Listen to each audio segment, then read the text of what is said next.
Assalamualaikum warahmatullahi wabarakatuh.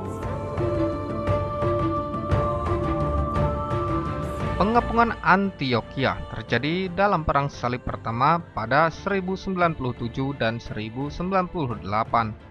Pengepungan pertama tersebut yang dilakukan oleh Laskar Salib melawan kota yang dikuasai oleh Muslim berlangsung dari 21 Oktober 1097 sampai 2 Juni 1098. Antioquia adalah kota benteng dengan 450 menara pengintai. Tanpa menduduki Antioquia, maka pasukan salib tidak dapat menguasai Yerusalem. Antioquia didirikan pada tahun 300 sebelum Masehi oleh Alexander Agung, Seleucus I Nikator. Menjadi kota terbesar ketiga di Kekaisaran setelah Roma dan Alexandria. Kota itu kemudian hari menjadi bagian dari Kekaisaran Romawi Timur atau Kekaisaran Bizantium. Antioquia adalah salah satu tempat lahir agama Kristen, dan menurut Perjanjian Baru, Antioquia adalah tempat pertama kali nama Kristen itu muncul. Disinilah masa depan Saint Paul akan memulai perjalanannya untuk menyebarkan agama Kristen ke dunia. Antioquia, meski tidak sepenting Yerusalem bagi para tentara salib, masih memiliki makna religius yang sangat penting. Pada Juni, tentara salib merebut kota Nikaya yang dikuasai Turki dan kemudian mengalahkan tentara Seljuk Turki di Dorylium.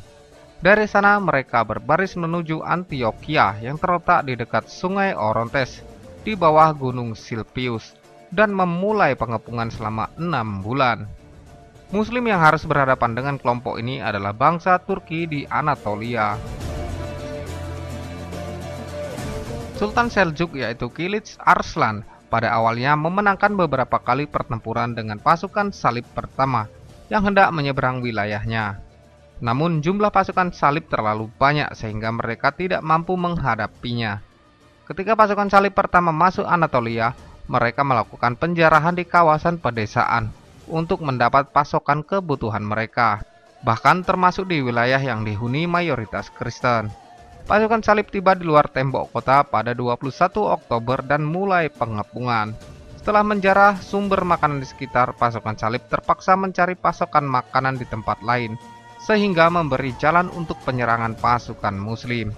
Ketika mencari makanan pada 31 September, 20.000 pasukan salib berhadapan dengan pasukan bantuan dari Dukak di Damaskus yang sedang menuju Antioquia dan berhasil mengalahkan mereka. Banyak pertempuran sebelumnya telah sangat melemahkan mereka, dan kekurangan makanan dan air yang dikombinasikan dengan iklim yang semakin panas membuat banyak orang dan hewan mati begitu saja dalam perjalanan.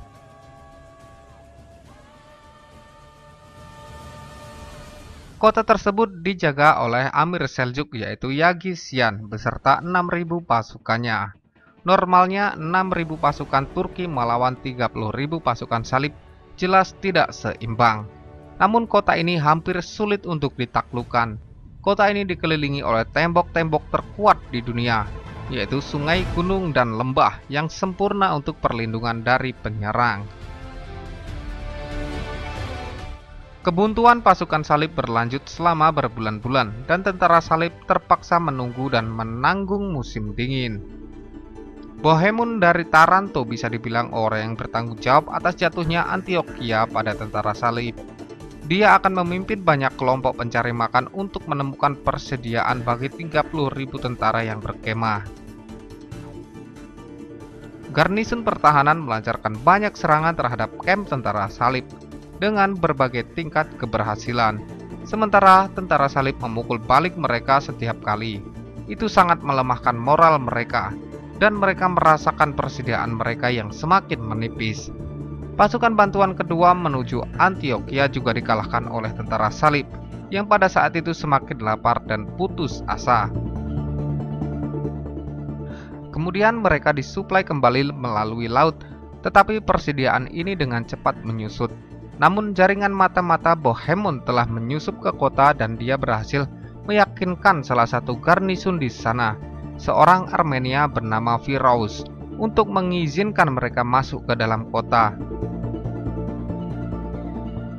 Di bawah kegelapan mereka menembus tembok setelah pura-pura mundur. Pada 3 Juni 1098, kota itu setelah pengepungan 8 bulan jatuh ke tangan tentara salib. Segera penjarahan dan pembunuhan merajalela. Warga sipil dan tentara sama-sama terbunuh. Sebagian kecil dari garnisun mundur ke benteng dalam, tetapi Antioquia berada di tangan tentara salib saat ini. Hanya 4 hari kemudian, pasukan bantuan yang jauh lebih besar tiba untuk membantu garnisun yang telah dibantai. Melihat bahwa kota itu telah jatuh, mereka mengepung penduduk baru kota. Persediaan di dalam kota hampir habis selama pengepungan, meninggalkan tentara salib dalam posisi yang sama seperti beberapa minggu sebelumnya, ketika mereka berada di luar benteng. Seljuk berusaha membuat mereka kelaparan. Selama hampir 2 minggu mereka menunggu di luar tembok, mengejek tentara salib dan meluncurkan lebih banyak serangan, terus-menerus membuat mereka gelisah. Bohemund yang masih menjadi pimpinan pasukan secara de facto tidak mau menyerah, terlepas dari sumpahnya untuk mengembalikan semua wilayah yang direbut kepada Kaisar Bizantium. Ia memiliki gagasan tentang dirinya sebagai Raja Antioquia, sebuah negara tentara salib yang independen. Ketika berhasil dikuasai, maka kota ini menjadi basis mereka untuk mengatur kembali pasukannya sebelum melebut Yerusalem. Pada tahun 1099, kota pada akhirnya dikuasai seluruhnya oleh pasukan salib.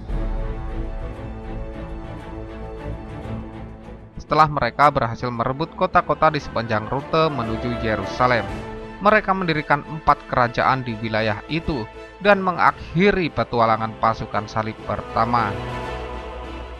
Pengepungan Antioquia, meskipun tidak setenar kejatuhan Yerusalem, namun merupakan salah satu pengepungan terpenting pada periode tersebut dan menjadi tuan rumah bagi beberapa orang paling berpengaruh dan terkenal pada periode tersebut. Terlepas dari kemenangan pasukan salib, namun pada saat yang sama mereka sangat menderita dan menimbulkan penderitaan yang tak terbayangkan.